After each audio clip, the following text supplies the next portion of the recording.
Let me join you in welcoming everyone and trying to explain why a think tank that has a specialty on ASEAN's politics, economics, and sustainability is doing the digital space. Clearly, it's something that has great promise for ASEAN. And the digital space is not just a sector, but really something that really can cut right across. Of course, it may be in some sectors we'll see the growth most obviously. But I think it's a phenomena with technology that will leave nothing untouched. Similarly, it is a phenomena that will appeal greatly to the young and tech-savvy among us, of which I'm not one. But it will and is affecting everyone. The SIIA is therefore delighted to really look at this prospect, to deal also not only with the opportunities, but some of the risks.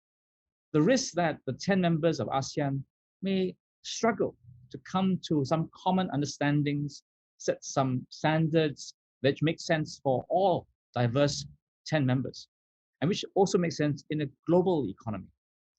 The risk that the COVID-19 is both accelerating but disrupting this transition to a digital economy. And the risk that the Sino-American competition, which is very real in so many dimensions, will start to fracture the ability of supply chains, the ability of technology companies to think more holistically, more rationally.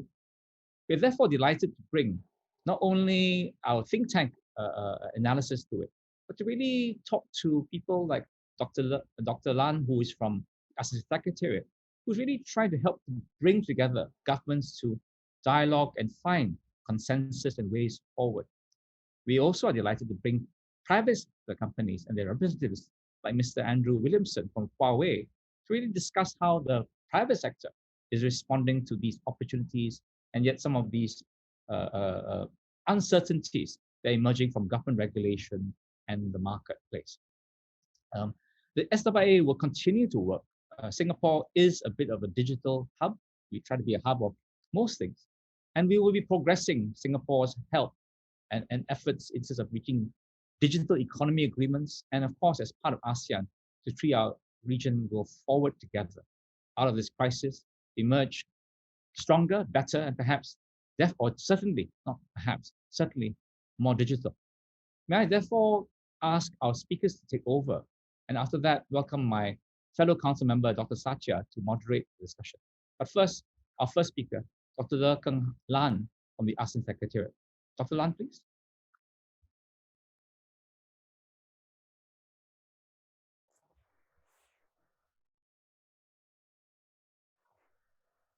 Okay, thank you very much. I hope that you can hear me fine. First of all, I would like to thank Professor Simon Tay for your kind introductions. So I would like to thank Singapore Institute of International Affairs for the opportunity for me to share my personal view on the ASEAN digital transformation agenda, particularly from the perspective of the digital divide. So given the academic purpose of this dialogue, so I must emphasize that my view are personal and not necessarily reflect the ASEAN's position on that. But anyway, I really appreciate the participation of everyone in this dialogue. First of all, I would like to start by touching upon on how the COVID-19 has profoundly impacted the digital transformation vision of ASEAN. So as you are aware that the digital technology transformed the economic and social activity on a global scale, bringing about significant change to the core business model and governance of every country. The advancement of technologies help increase effectiveness, productivity, create innovative solution for business, and render new experience to all consumers. Although the trend of digital transformation is widely recognized, the COVID-19 has been a major catalyst to bring it to the fore. The COVID-19 has driven business and consumers all over the world go digital. The role of digital technology has gained its prominence as evident in the search, by the surge of the e-commerce, financial technology, distant e-learning, and deploy a myriad of technological solutions by the private sectors and governments in response to the challenge by the COVID-19. So ASEAN member countries are well positioned to harness the opportunity brought about by the digital transformation. In 2020 alone, more than 40 million new business users are added to the current pool of 400 million users, making ASEAN one of the largest base of internet users with a dynamic and young demographical population.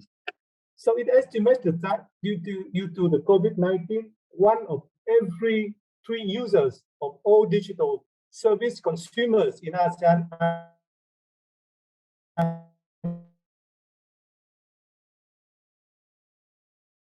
new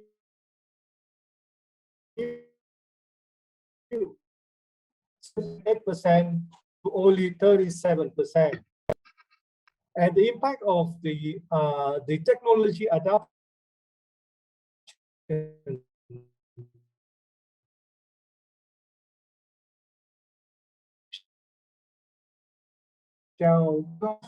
and the online service post-pandemic.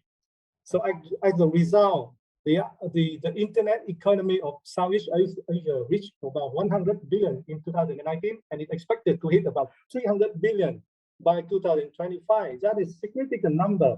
And the digital economy of ASEAN shall reach about 8.5% of the GDP by 2025. Now, although the long-term economic prospect of ASEAN are bright, this tremendous pride is not be granted without challenge. Although many ASEAN member countries are quite successful in creating a conducive environment for their own national digital economy, it doesn't mean that ASEAN as a region has successfully laid down a strong foundation for the take-off of its regional digital economy. But however, the unprecedented pace of digitalization requires ASEAN to shift from the old-fashioned policy paradigm to act more expeditiously and decisively to remove barriers standing on the way of becoming a leading digital economy of ASEAN. Now, my second point is talk about the vision of the ASEAN digital transformation. The ASEAN Digital Master Plan 2025, which was endorsed by the ASEAN Digital Minister this year, has stated a vision to establish ASEAN as a leading digital community and economic bloc empowered by secure, transformative digital service, technology, and ecosystem. This precisely captures the major characteristic of a digital economy of ASEAN. And the result of this vision is it's really impactful. The digital transformation of ASEAN must unleash a collective power of the region by creating a robust and harmonized digital ecosystem which enable every business to scale up their operation across the region and gain the economy of scale effect. And any single business, no matter how big or small, should be able to roll out their business model throughout the region and reach out to any potential consumers in a remote area in any places in ASEAN. Likewise, any consumer in ASEAN should be able to access a variety of goods and services online or on the e-marketplace anywhere in the region and enjoy a fair treatment, appropriate consumer rights, and privacy protection. This is how the vision of the digital economy of ASEAN look like. Fortunately, the ASEAN does not have to realize the vision from the scratch. The development of the ASEAN digital economy could build on the progress made so far by various sector bodies in relevant areas, including ICT standard, data governance, digital trade, cybersecurity, education, and so on, with a view to develop the ASEAN digital economy. The endorsement of ASEAN Digital Integration Framework Action Plan in 2019 was the first attempt to bring along the ongoing efforts of digitalization from various sectors. And this year, we hope that the entry into force of the ASEAN Agreement on e-commerce promised to bring a new momentum to make a fundamental change to the legal system on many aspects of the digital economy and setting out the basic principle underlying the functionality of the ASEAN digital economy. Now, my last point is really about the topic of today's discussion, is how ASEAN bridge the digital divide. The digital divide is a core element on the way of being a single and leading digital economy in ASEAN. While the digital transformation could bring a lot of benefits to people, business, and community and country, it may also create an equal opportunity and cause a lot of social and economic disadvantages for a certain group of vulnerability people. Now, the digital divide is a social and economic gap that excludes millions of people from accessing to the digital service. And the gap could be in many forms: lack of ubiquitous connectivity, lack of digital skill, knowledge, affordable service, and relevant content. So ASEAN as the regions it try to provide a solution to that issue. So again, we believe that ASEAN can help to address the digital divide that lie basically in the national policy by individual members, but ASEAN as a region would assist the national effort by strengthening coordination to bridge this digital gap, the digital divide at the regional level, and realizing the so-called digital inclusive society to unlock a full benefit of digital transformation for its people, business, and especially small and medium-sized enterprise. So for that, Mark, I would like to thank again for the opportunity and look forward to more question and answer section. Thank you very much.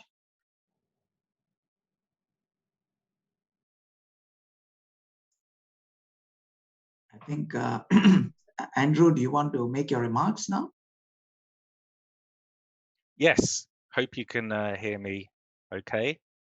Thank you, Satya, Simon, and Dr. Lan. I want to reiterate, thank you so much for the opportunity to talk today, and greetings from Shenzhen in China. It's a real honor to be asked to participate today on this very important topic of investing in digital infrastructure and closing the digital divide. But first, I really wanted to open with this kind of some background context to the opportunity and the necessity of digital transformation. I think it's become very apparent that if there are any lingering doubts about the necessity of digital transformation to business longevity, the coronavirus pandemic has silenced them. It's widely agreed that years of digital transformation around the world happened in a few short months in 2020. We had a huge acceleration beyond previous trend, and that trend seems to be holding in areas like e-commerce, for example, where participation shares of total retail jumped. There's little evidence that it's falling back to pre-pandemic levels. It appears to be very sticky in terms of the usage. And in a contactless world, the vast majority of interactions with customers and employees must take place virtually. With rare exception, operating digitally is the only way to stay in business through mandated shutdowns and restricted activity. Essentially, it's go digital or go dark for many businesses. Moreover, in the medium to long term, a combination of new general purpose technologies like 5G, the Internet of Things, and artificial intelligence promises profound productivity enhancements. And I think that's really where the opportunity lies. You know, there's lots of evidence that digitalization has enabled many businesses and society to continue through the pandemic. But we're on the brink of what many call the fourth industrial revolution, with the application of these new general purpose technologies. Now, that being said, we experienced very low economic growth rates in the past decade. It's been termed the productivity puzzle by economists, but great research by the likes of MIT suggest that as with electrification and the internal combustion engine, it takes a long time for society, for businesses, for governments to work through the best usage and application of these new technologies, like general purpose technologies, which transform all economic sectors. And there's growing evidence of that investment in intangible capital is about to realize its fruits. And look, at Huawei, we have evidence of this. It's not just hype. And we've already seen huge amounts and increases in CapEx. But I wanted to share some of these kind of early productivity revolutions that we're experiencing. In manufacturing, for example, 5G connectivity, high definition camera technology, and machine learning are providing huge potential increases in cost savings in aircraft fuselage inspection, for example. Efficiency gains of around 300% are being recorded. Production line quality checking and precision engineering in other high value products are also being revolutionized. In logistics, we are piloting smart port capabilities in places like Bari City in Italy. Again, utilizing 5G capabilities, high definition cameras, and machine learning means that we can take crane drivers out of the cranes, who often work in dangerous working conditions, and put them in much more pleasant office type environments. One skilled operator can now manage 3 to 4 cranes at a time. Efficiency improvements are being recorded of 20%, with cost savings of around 60,000 euros per crane a year. In mining, 5G and AI can greatly reduce the requirement for time underground for workers, taking them out again of dangerous working conditions. 5G can be used to replace wireline connections, greatly improving the use of remote equipment such as cutters at rock faces, reducing overall operating costs by 25%. In healthcare, during COVID-19 and early 2020, Huawei collaborated with hospitals in Wuhan. 5G cloud and AI-assisted diagnostics proved to be 6 times faster than legacy manual operations for checking CT scans. This is the great example of innovation being brought about through necessity. But we know that many challenges remain before we can fully realize these digital dividends and the economic revolution from these new digital general purpose technologies. While connectivity and cloud computing remain the very foundations of the digital economy, the current state of digital readiness across the ASEAN region varies greatly. Huawei's 2020 Global Connectivity Index, which attempts to evaluate the digital readiness of a country by looking at a combination of connectivity and capabilities, shows this wide variation in digital development across ASEAN. Across the 79 major economies that we evaluate across the world, Singapore is right there at the top. It ranks joint second as a front runner nation in terms of digital capability and digital development. Next up in the region are the likes of Malaysia and Thailand that hold prominent positions in our mid-ranking adopter status countries. Then we go to the likes of Indonesia and Philippines, who are doing well, but still poised at the top of our starter nations group. This is borne out by measures such as fixed broadband speeds, where Philippines and Indonesia still lag way behind the likes of Singapore and Thailand. More broadly, across the region as a whole, cloud penetration is less than 20%. 4G mobile coverage is slightly above half, and fiber broadband barely reaches 1/3 of households. But it's not always about infrastructure, although that is foundational.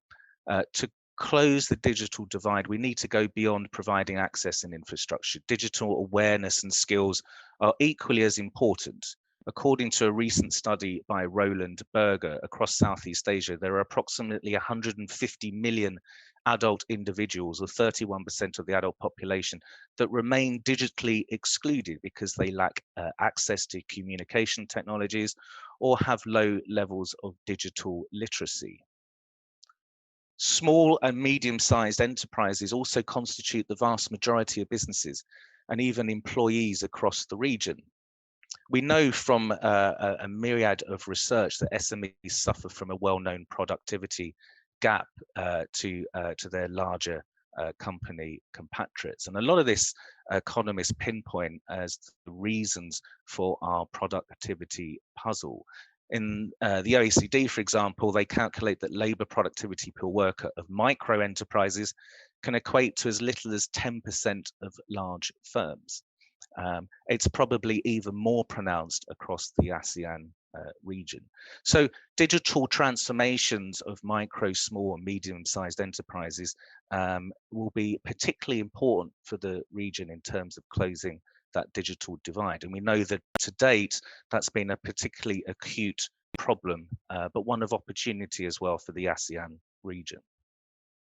So look, we'll be touching upon this more, I think, in the discussion, but I just wanted to highlight how Huawei has been helping to solve these challenges. Well, you know, we were embedded in the ASEAN region. We've been operating there for just over 20 years now. Probably one of the best ways that private sector companies can help alleviate these issues and accelerate digital transformation is through their innovation. By allocating resources the most efficiently. And Huawei is one of the world's biggest investors in research and development. Just last year in 2020, we spent over $20 billion in our research and development activities. And what that means is that, you know, there is a continuous pipeline of new product and service innovations that we produce. And perhaps our most effective product and solution for closing the digital divide is our Rural Star Network solution.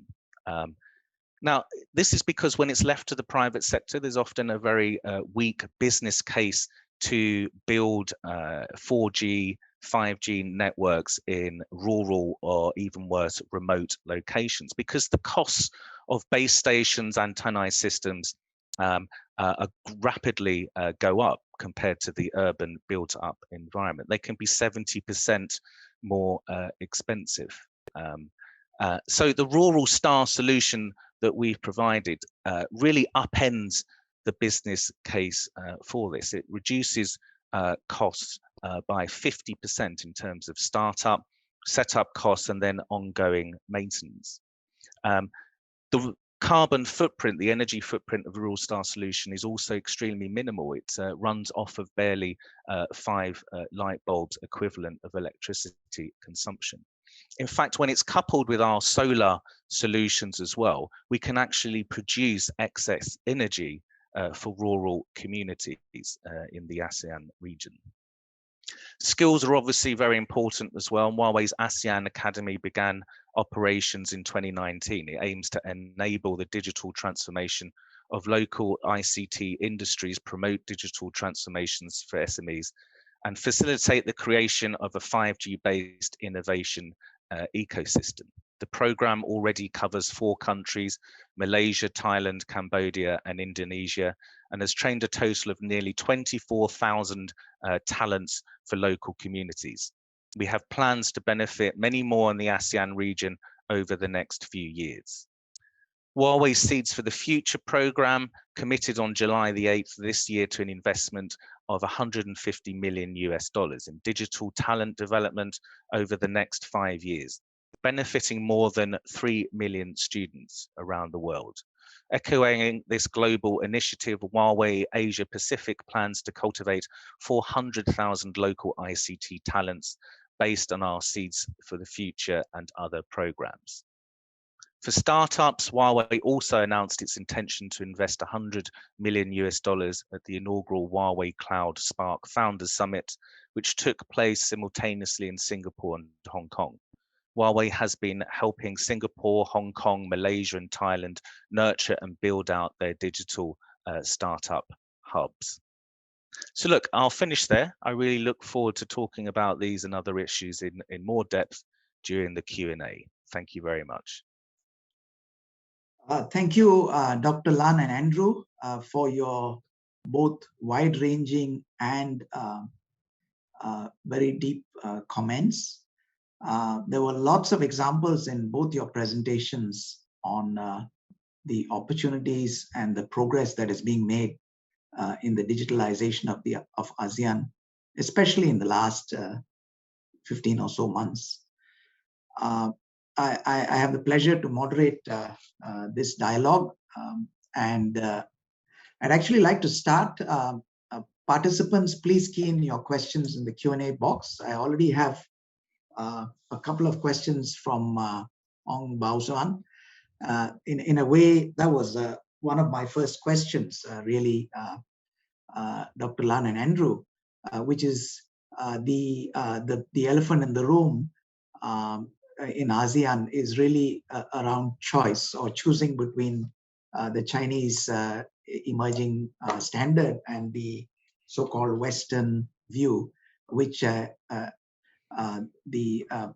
participant has likened to the AC/DC kind of bifurcation in the early 20th century. Can we have your thoughts on how do you see this playing out, and the choices for both countries and enterprises, in the coming years and decades? Both of you are free to answer this question. Well, I'm happy to go first to open the discussion. I think first of all, it's a slight misnomer, this interpretation that there are spheres of influence in terms of kind of technological standards and products. Global value chains were developed over many decades, and essentially products that are used in ICT infrastructure are products that are products of the world, of those value chains. If you do tear downs of, say, a Huawei smartphone, a Xiaomi smartphone, an Apple smartphone, you will find components therein that come from over 60 countries around the world, from very specialist providers, all utilizing different value chains, different components. So just on the products, as I say, they are products of the world. We've seen that with the kind of current debate about semiconductors and how politics has essentially disrupted the flow of those value chains, and the pandemic as well. So they're global products, but also the standards were set globally as well. Many thousands of stakeholders, for example, came together from around the world to set all the standards relating to 5G, including cybersecurity. So as it stands, we have many decades of relationships that were built, of a tech industry that wants those relationships to continue as before. It afforded us enormous advances in digital technologies. I think we're more talking about how this now evolves, and there is the risk that if there is much more further decoupling, you will get a break in what had previously been global standards. There could be this kind of idea of rival products from different parts of the world. The cost of that will be huge. We know that there's various research that's been commissioned from the likes of BCG, Deutsche Bank, Huawei commissioned research from the Economist Intelligence Unit that shows that running to the tens of trillions of US dollars as a hit to the global economy. So in that sense, I think there is a real risk, and we must try and endeavor to do as much as possible to keep markets open, keep those value chains that were built over many decades in place. And it's not the solution to have bifurcation. We must come together in terms of producing global standards that tighten up on issues like cybersecurity. Thank you, Andrew. Dr. Lan, would you like to comment? Yes, I will complement some of the point, which is quite straightforward. So ASEAN countries is play a role of like a standard taker rather than standard setting body or a standard making decision maker. So basically, that I don't see any kind of debate, at least within the ASEAN cooperation in terms of which technology should be preferred. But basically, that ASEAN is very much aligned with the principle of technology neutrality. I know that maybe some of you should be aware of this.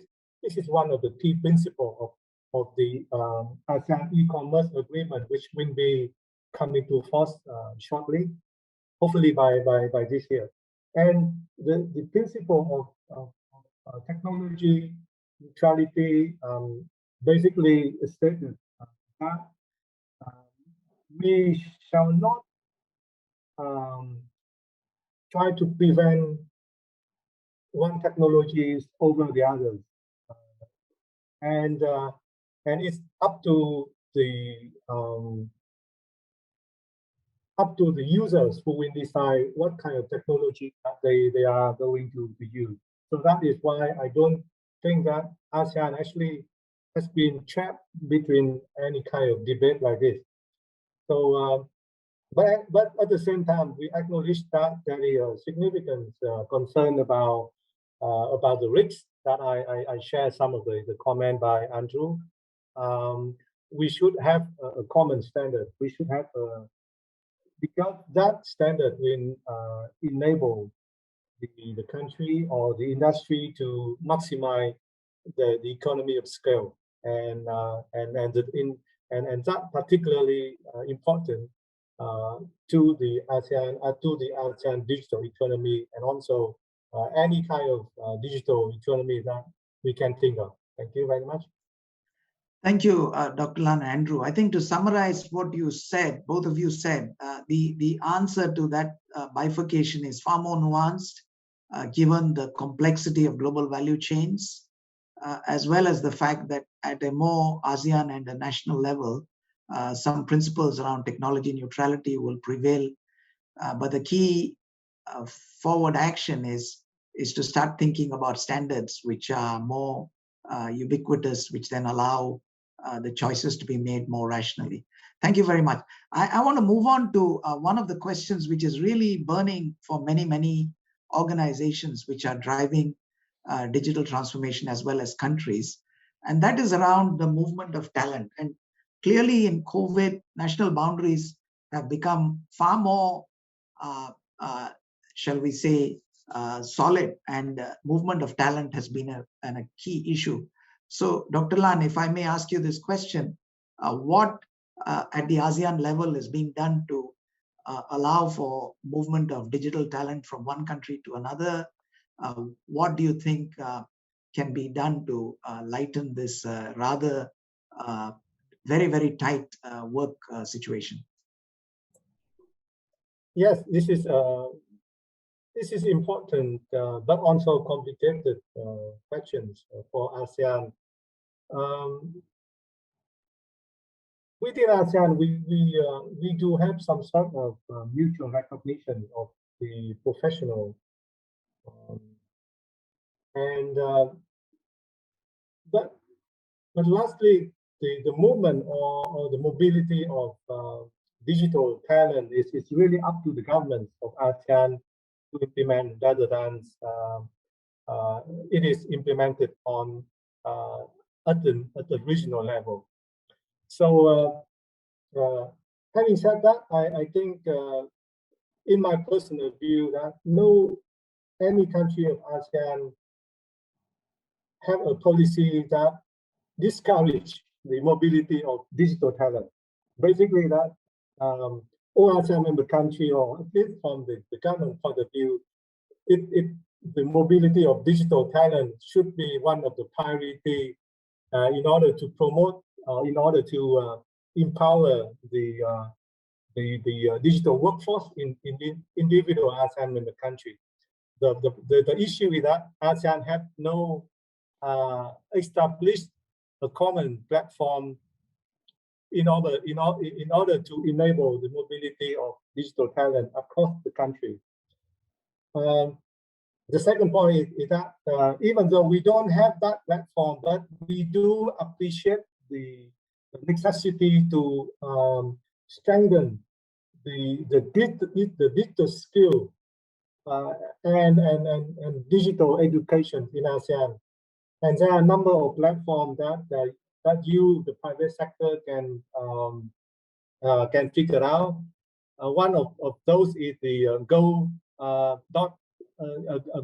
Go Digital initiative in ASEAN, where the small and medium-sized enterprise can log into and can learn from the platform. The platform it consisted of a series of training programs and curriculum to enable the workforce and SME to learn and to know how to maximize their use of the in the electronics platform and do the e-commerce transaction. So that is the current status of the digital talents and in ASEAN so far. Thank you. Thank you, Dr. Lan. Andrew, as a private sector player with operations in many countries, how are you addressing this challenge in ASEAN around the movement of digital talent? Well, I think I've got two observations, two comments to make. I think the first one is that we know that there is a labour force revolution that's happening almost everywhere, and that was due to the pandemic in terms of working from home. Now, in the digital world, as a technology company, we're very well versed in working in kind of global virtual teams.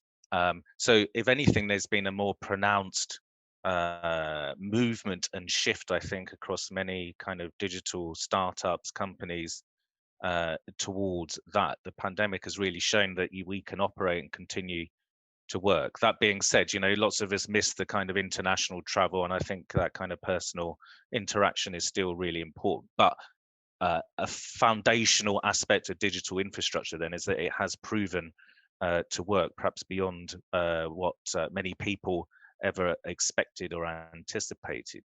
I think on the second issue, though, within ASEAN is definitely seen, Southeast Asia, as one of those burgeoning kind of really important regional markets. Scale is really important. We've seen the success today of the internet giants from the USA, from China. Many experts' research seems to suggest the success of platform companies, for example, comes from scale. You build huge scale in your domestic market, then you can go global. So there's much that needs to be done in terms of Southeast Asia and kind of creating that scale, that regional market. But to date, it's been very successful at promoting and producing those unicorns. And I think my point on mobility of talent is one about how ASEAN keeps the talent within the region. It's really important. If you're a very promising startup, the attractiveness of, say, going to the US with your idea, with your company to get funding, etc., is a big draw. But with this onset of the fourth industrial revolution, there are many suggestions that a lot more value can be captured by local companies, whether it's in e-commerce, mobility, e-payments, fintech, etc. So I think a key thing about mobility is get the mobility within the region, but the region itself has to promote its attractiveness to keep those really promising startup companies and talent within the region. I think that would be the major issue to address. Well said, Andrew. I think, how do you keep people stop the brain drain from the region? I want you, Andrew, now to answer kind of three questions which are somewhat connected to both your strategy as well as some of the remarks you made. The first one is really the fact that cost is emerging as a predominant factor in decisions on who's going to get ahead, and whether the divide is going to increase or narrow. And in that regard, you talked about your, the rural plan, which the rural stack, which was going to drive costs down in terms of connectivity. And in that regard as well, there is a question with regard to how supply chain logistics can be significantly improved and probably cost reduced with GPS satellite technology. That's the first question I'd like you to answer. The second question is really around your sectors and focus on cloud. And I'll ask Dr. Lan to answer the ASEAN component of that question. And finally, there is another point around access to semiconductors, which is preventing China, and how Huawei is dealing with it. So if you can answer those three questions first, and then we'll get on to the others. Thanks.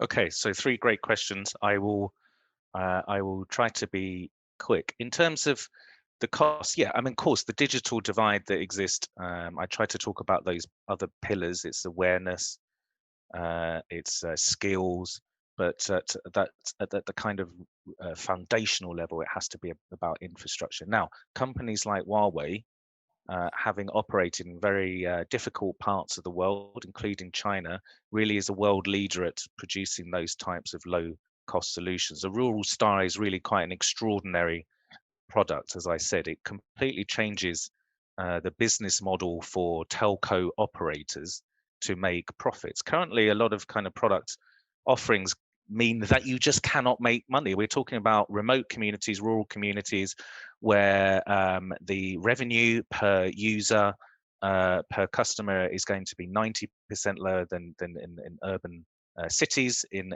ASEAN, and the costs of setting up base stations can be that much higher, as I mentioned, up to 70% higher. It can cost $1 million to set up a base station and antennae system. So the return on investment for private sector telco operators is very poor. They're just they're not compelled to do that. So if you can slash the costs of setting up base stations, antennae, and you can really reduce those maintenance costs, reduce the electricity consumption, these could mean rapid acceleration out to rural and remote communities.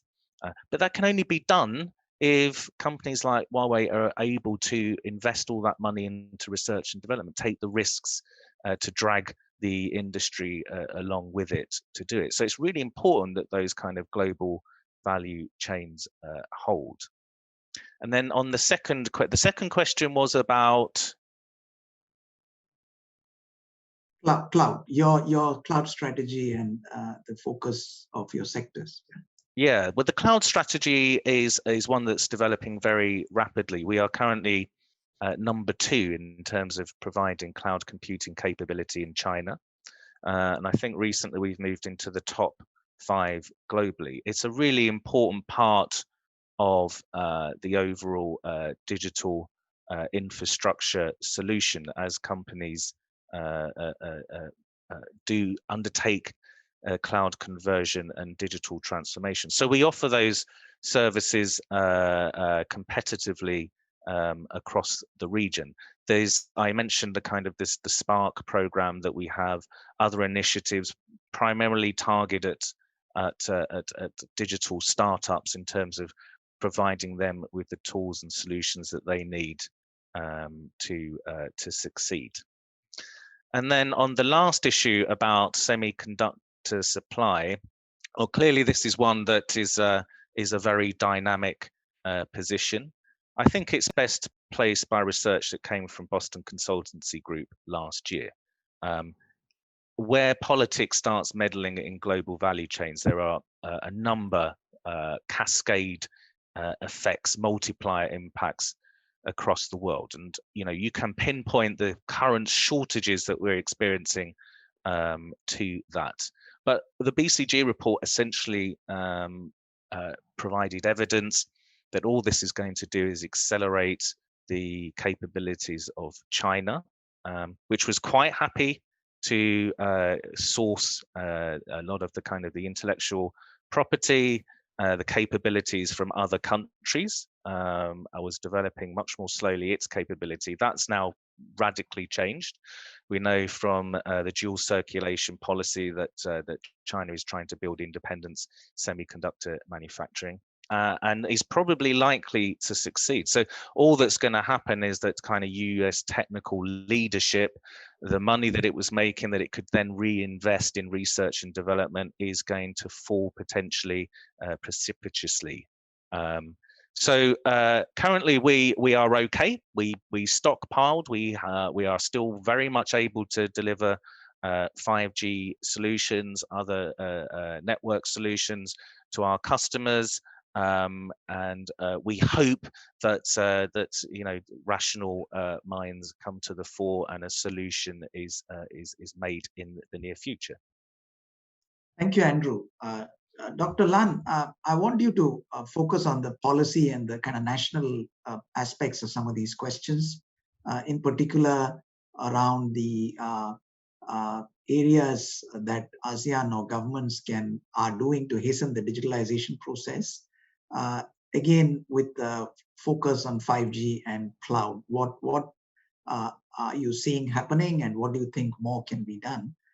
The other question from Gerald Long, our council member, is really with regard to the differences in the connectivity and the fact again that extremely expensive technologies like 5G will potentially further the digital divide. What do you think is being needs to be done or is being done to enable this to happen on a lower cost basis, thereby helping kind of narrow the divide? So please, if you can answer those questions. Yes, I want to give a little bit more insight from the regional policy making process perspective. Now, one of the key objectives of ASEAN is to bridge the digital divide in terms of infrastructure connectivity. That is no doubt about it. This is something that ASEAN is now working together in order to promote the effectiveness of the digital connectivity. So, how ASEAN is now doing in that perspective? We want to increase the quality and the coverage by the fixed and mobile broadband infrastructure. So the best way to do that is that we need to provide a good framework for a better investment and for a deployment of new infrastructure and new technology, including the 5G. So currently, ASEAN has been working quite intensively to develop the so-called 5G guideline. The 5G guideline will focus on how the 5G will be utilized in the manufacturing sectors and also from the service industry sector. What kind of best practices that ASEAN should align with in order to make the best use of the 5G technology. Of course, that as I explained it earlier, that the 5G had a number of technology, and but it's not fall into the question of the 5G guideline. The 5G guideline is really about the maximization of the use of the 5G rather than the selection of the 5G, because we all know that that decision will be left in the hand of the national policymaker, who have a lot of focus on how to make sure that the infrastructure must be secure and integrity. So the second question is really about how ASEAN should provide a solution in order to promote the affordability and accessibility to underdeveloped or vulnerable populations. So that is really an important element of the digital divide that ASEAN must address, because we all acknowledge that the faster pace of digitalization, the potential risks of disparity in terms of income and in terms of opportunity given to the social clusters are wider. So that is why ASEAN is now thinking about having a common guideline or a common understanding on how to address the issue. So in 2019, ASEAN came up with the so-called the Universal Service 2.0 framework, which provide the policymakers a new concept of how to promote how to enable the ubiquitous delivery of digital service across sectors in a country, and also try to cover as many as possible the population in the country.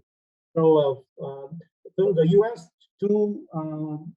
USO, the Universal Service 2.0 framework would be the policy guiding principle that ASEAN will comply with in order to address the issue of divide, given the fast-growing digital transformation in ASEAN so far. So that is how ASEAN, as a region, is working together to address the issue of digital divide in this perspective. In this regard. Thank you, Dr. Lan. I think this question talks to your role, I think, in tourism. And I think there's a question from Mr. Bay regarding is ASEAN looking at a standard for a vaccination passport that can be recognized across the region? What is the current thinking on that, and how soon do you think this is possible, if at all? Yeah, thank you. Yes, the good news is that ASEAN is very close to the final deal on the establishment of the so-called ASEAN Travel Corridor framework.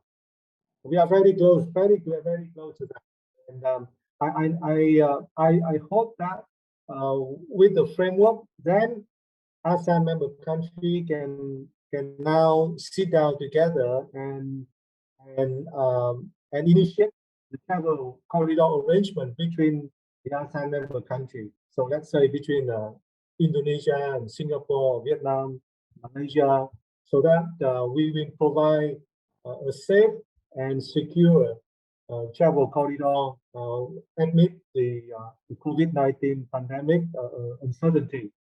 The key facility for that is that the party to any arrangements should agree on a common protocol of health, and that is why the issue of digital the digital passport it falls squarely into the question. But at the same time, there are a lot of work need to be done in order for ASEAN to actually can agree on a single digital passport or health passport. But I think ASEAN may need to think about a more practical way of how to deal with that, probably by using a third-party digital health passport like ITA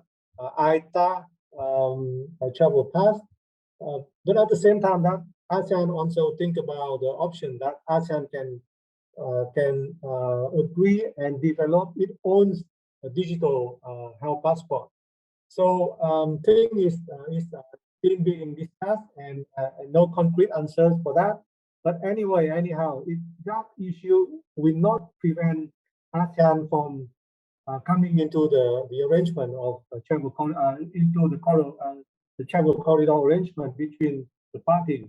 So it's really up to the party to decide which digital platform for the health passport that they are going to use, and hopefully that eventually that ASEAN eventually can come up with a single digital passport that apply to every ASEAN member country.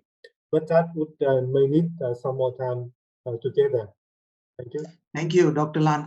We are coming to the end of the dialogue. I just want each of you to make a brief closing comment, but a bit focused. Andrew, what sectors are you most optimistic in ASEAN as a private sector player from Huawei's perspective? And Dr. Lan, there's a question on ASEAN's promotion of equality of opportunity in STEM for young girls. So if you can take briefly respond to these, Andrew, and then Dr. Lan, and then we can close. Well, very briefly, I think my background was really as an economist. I came to Huawei many years ago, a little bit skeptical about ICT and the hype, because I looked at all those productivity numbers and GDP growth numbers, but I'm absolutely convinced that we are seeing something really profound. It does look like electrification, the internal combustion engine. If we go back 100 years, things seemed very bleak at the start of the 1920s, and then the kind of the true application of those general purpose technologies really transformed, especially the United States economy. So specific sectors, I think all sectors, that's what general purpose technologies do. They are testing these technologies in combination. 5G, AI, Internet of Things is having huge impacts on, from agriculture right through. I think e-commerce obviously looks very good for Southeast Asia, high-end manufacturing, but could be transformative across the goal. I think the issue, the message that we're sending to businesses, to governments in the region is that don't prevaricate. You've got to leap in. The cost-benefit analysis can be undertaken, but this could be really huge. You've got to think about 5G investment, closing the digital divide, being a first mover, because the economic benefits and advantages could be truly huge. So I think that's our key message. But there's lots to do, and it will need private sector, government, and regional organizations like ASEAN to come together to work out the best ways to do that. Lan, thank you, Andrew. Thank you. Thank you for the question about how ASEAN promote the equality opportunity in STEM education for young girls. I just want to emphasize that the gender equality is one of the key key principle of ASEAN in every cooperation at the regional level. So particularly in the digital education. So I don't think that there should be any issue in promoting the equal opportunity for young girls in the education of STEM. But at the same time, this is really a cost-cutting matter that is not under our purview. So that's something that I need to verify with my counterpart in the educational pillar, where I think they have a better information and better answer for that. So probably that this is something that I will take into account, and hopefully that I can find any other opportunity to properly respond to this question. Thank you. Thank you, Dr. Lan. We've run over time, but for good reason. Thank you, participants, for being with us and for your insightful questions. I just want to conclude by saying thank you to Andrew and Dr. Lan for diligently answering all the questions and for your opening remarks. It has been a very wide-ranging conversation, and if I may kind of conclude to say that you are both optimistic about narrowing the digital divide. You are confident of the private sector investment coming in, and very importantly, about there being a will to make sure that this kind of so-called bifurcation doesn't come in the way of the development of ASEAN digitally, and creating better lives and businesses going forward.